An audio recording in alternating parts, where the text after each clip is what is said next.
Romance das Meninas, ele foi lançado em 1973 e em 1974 ele foi premiado com o Prêmio Jabuti na categoria romance.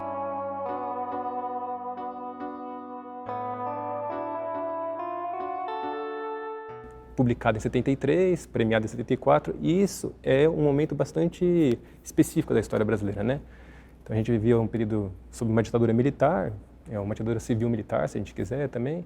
Não só isso, foi o período mais repressivo desse momento político, né? O enredo do livro se passa justamente nesses anos de chumbo, e isso é um aspecto importante do livro, né? Ele é um romance que vai pedir uma certa atenção dos leitores, né?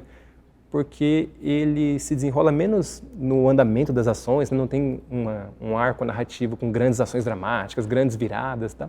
Então a gente entra na cabeça de uma personagem, depois entra na cabeça de uma outra personagem, e aí esse todo vai formando uma espécie de mosaico de pensamentos que compõem o enredo da obra. Então a gente pode pensar também na estrutura do livro, né, a partir de uma imagem que aparece na epígrafe do livro. E eu vou ler a epígrafe. Ana Clara, não envesga, disse uma Clotilde na hora de bater a foto.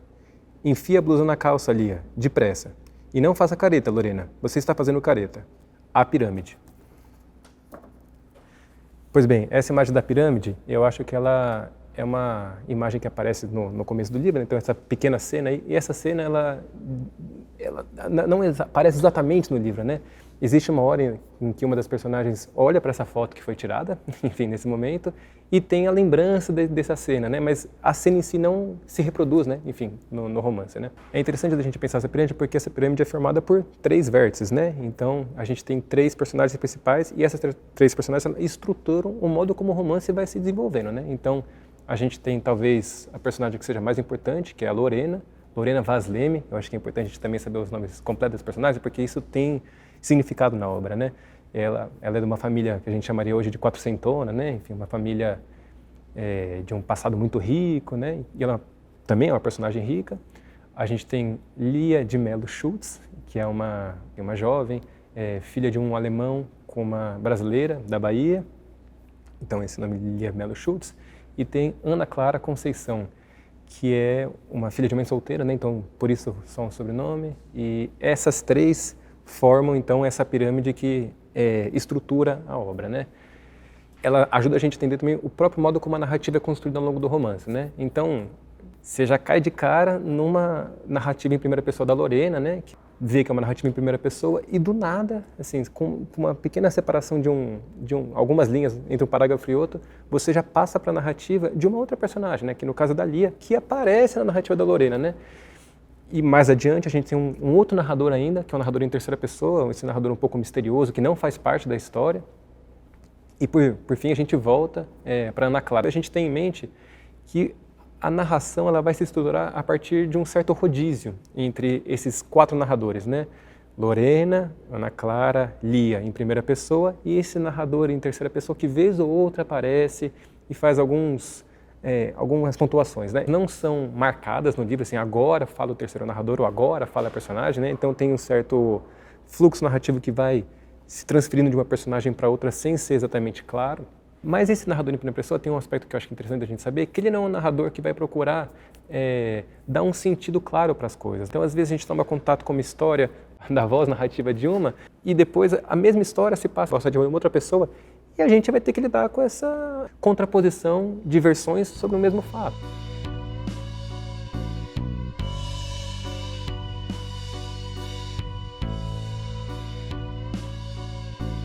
A gente tem essa história estruturada em torno mais dos pensamentos das personagens do que propriamente das ações.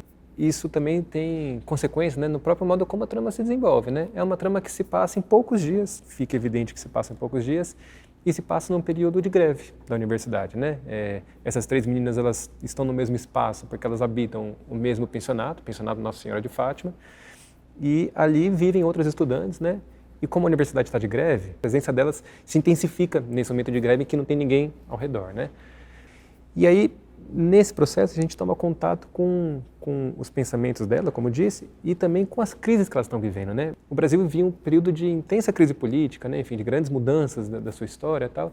O livro trata da ditadura militar, ele tem um aspecto crítico, né, em relação a isso. O contexto, ele surge como uma espécie de modo pelo qual as personagens vivem essas coisas, né? Então, elas têm as suas questões pessoais, essas questões pessoais, elas dialogam diretamente com esse contexto e é por aí que a gente consegue entender essas relações, né? Que, é claro, são pautadas por contradições, por sentimentos que não são exatamente lineares.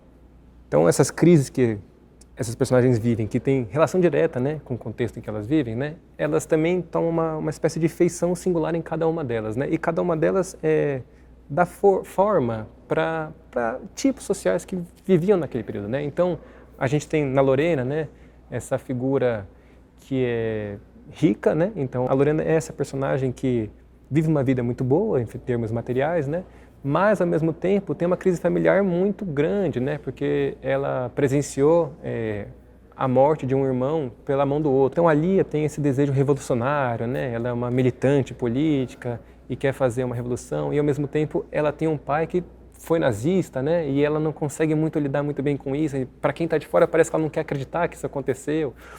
E a Ana Clara, que aparentemente seria a personagem mais alienada, se a gente quiser usar os termos da época, né?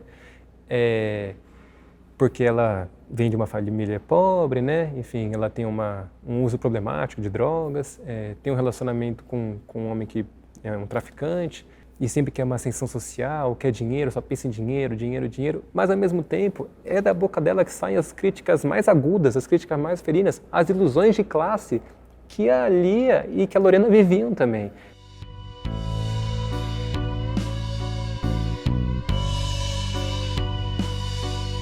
Acho que o livro tem um outro ponto que é interessante também, que temas que são marcantes da cultura ocidental, psicanálise, marxismo, uso de drogas e coisas também estão de alguma maneira associadas à juventude, né? Rock and roll, Jimi Hendrix é um artista que está sempre aparecendo no livro e tal. Eles também surgem nesse processo, né? Então, e aí eu acho que fica um ponto interessante para quem está prestando vestibular pensar, que é alguns temas que à época eram tratados como um tabu, né? Então, a gente vê uma série de contradições, enfim, no modo delas vivenciarem o que seria uma espécie de libertação feminina na época, né? Hoje, as questões de gênero já não estão nesse mesmo lugar, né? Então, aquilo que era um tabu, hoje pra gente parece uma coisa meio aceitável e assim, também repensar as próprias coisas que a gente vive, né? De que aquilo que é um tabu hoje, na época, talvez não fosse tanto, né? Então, essas coisas que a juventude na época vivia, pode também dar margem pra gente pensar o que a nossa juventude de hoje vive também, né?